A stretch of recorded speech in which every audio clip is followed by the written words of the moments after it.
Quoi? L'Espagne éliminée en huitième de finale? Avec 75% de possession de balle? Et contre la Russie? Non, je crois pas, non. Oh putain, si! Grüezi, bienvenue sur Cuisine and Chill, moi c'est Jules. Après le Portugal hier, on traverse la frontière, direction l'Espagne. Cette Coupe du Monde est absolument incroyable, tellement il y a de surprises. On s'attendait peut-être pas à ce qu'il y ait un coup de climatiseur aussi rapidement sur l'Espagne, donc aujourd'hui on va faire deux soupes froides parfaites pour l'été et pour lutter contre la canicule en ce moment. Cette vidéo est garantie sans gazpacho et c'est tout de suite.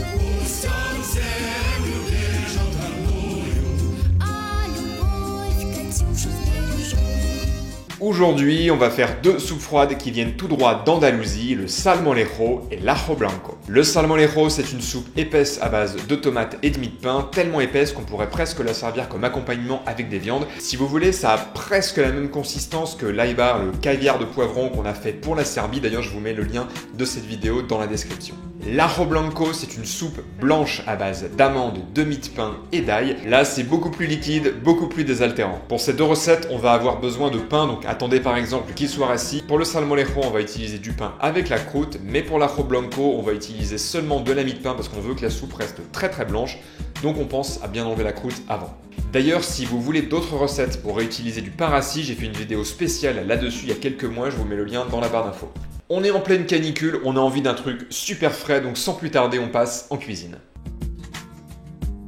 On commence par mixer finement 3 tomates, vous pouvez prendre n'importe quelle variété. Ensuite, on passe la mixture au chinois pour retirer les résidus de peau, de pépins et pour avoir une purée qui est bien lisse et bien homogène. Dans le bol d'un mixeur, on dépose du pain rassis. La proportion, c'est environ une mesure de pain pour 5 mesures de tomates, donc adaptez les quantités en conséquence. On ajoute la tomate mixée, une gousse d'ail, une pincée de sel et 5 centilitres d'huile d'olive. On mixe très finement pour obtenir une jolie émulsion. Et on sert immédiatement bien frais avec un œuf dur émietté, des copeaux de jambon cru, d'Espagne de préférence, et un filet d'huile d'olive. Est-ce qu'on se réjouit que l'Espagne, l'un de nos principaux ennemis en football et dans le sport en général, soit éliminé aussitôt? Non. Que vive Espagne.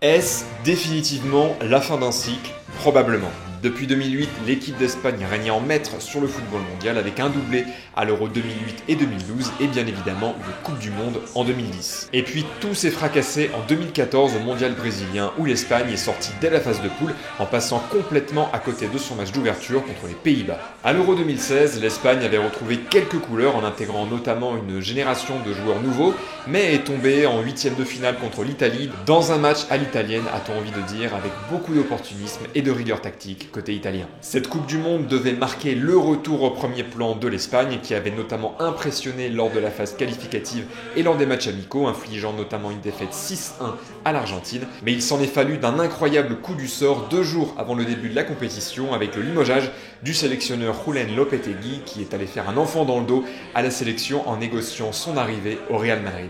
Quel bordel! Et finalement, le contraste est assez saisissant entre une équipe d'Espagne qui reste redoutable encore aujourd'hui et son histoire sportive beaucoup moins riche. Fondée en 1920, l'équipe d'Espagne aurait pu accéder à un destin brillant beaucoup plus tôt, mais la guerre d'Espagne l'en a empêché et la tiendra même éloignée du football mondial pendant plus d'une dizaine d'années.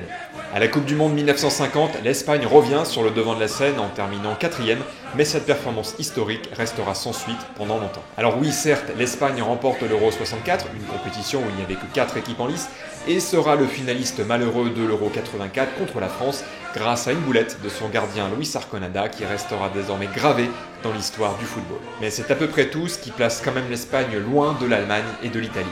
Et on espère surtout que cette fin de cycle ne va pas s'éterniser car quand l'Espagne rentre dans un tunnel, en général il est beaucoup plus long que celui du son port. On ajoute les amandes dans le bol d'un mixeur, on les fait tremper une bonne demi-heure avant pour les ramollir, ce sera plus facile de les mixer par la suite. Avec 2 gousses d'ail et un peu de sel, et on mixe jusqu'à obtenir une pâte. On ajoute ensuite 100 g de mie de pain, préalablement réhydraté dans de l'eau ou du lait, 60 ml d'huile d'olive et 10 ml de vinaigre. Et on mixe finement à nouveau pour avoir une pâte lisse et homogène. Et maintenant on allonge avec un demi-litre d'eau très très fraîche en continuant à mixer pour réaliser l'émulsion. Et on sert immédiatement avec un peu de jambon cru, un peu de raisin blanc et un filet d'huile d'olive. Première soupe, salmorejo, on va voir à quoi ça ressemble. Regardez déjà la consistance, on est vraiment sur quelque chose de très très épais. J'avais un petit peu peur qu'avec le pain on perde un peu le goût de la tomate, pas du tout, c'est vraiment le goût principal qu'on a dans ce plat. On a aussi un petit peu d'acidité apportée par l'ail, mais c'est vraiment l'huile d'olive qui fait la différence dans ce plat parce que c'est elle qui crée l'émulsion, c'est elle qui donne le côté onctueux, le côté crémeux. On a vraiment une texture qui est très très différente du gazpacho. Deuxième recette, ajo blanco. Alors là on a quelque chose de complètement différent, c'est beaucoup plus liquide, beaucoup plus frais. Là on a vraiment un très très bon goût d'ail, hein. Ça déboîte bien, je pense que si vous aimez pas trop l'ail, mettez-en un petit peu moins. C'est une soupe qui est plus liquide que le salmorejo mais qui est tout aussi crémeuse parce qu'on a mis l'huile d'olive, on a aussi les amandes qui ont relâché de l'huile quand on les a broyées. Donc on a vraiment quelque chose de... comme ça, de rond en bouche. On n'a pas ce goût d'eau qu'on pourrait avoir dans une soupe un petit peu classique. Eh bien merci d'avoir regardé cette vidéo jusqu'au bout, j'espère que ça vous a plu, j'espère surtout que ça va vous désaltérer par ces chaleurs. Pensez à vous hydrater, pensez à boire frais, c'est important. Si cette vidéo vous a plu, n'hésitez pas bien évidemment à lui lâcher un petit pouce, mais également des petits commentaires et à la partager à tous ceux que vous connaissez. Ça va aider au référencement YouTube et puis ça va aider aussi à faire progresser la chaîne et ça va me faire plaisir et je suis sûr que vous avez envie de me faire plaisir. On se retrouve dans quelques jours pour une nouvelle recette en vidéo. On ne sait toujours pas où on va partir, mais j'ai peut-être ma petite idée. D'ici là, je vous embrasse et n'oubliez pas qu'il faut manger pour vivre, mais qu'on vit aussi pour manger. Ciao.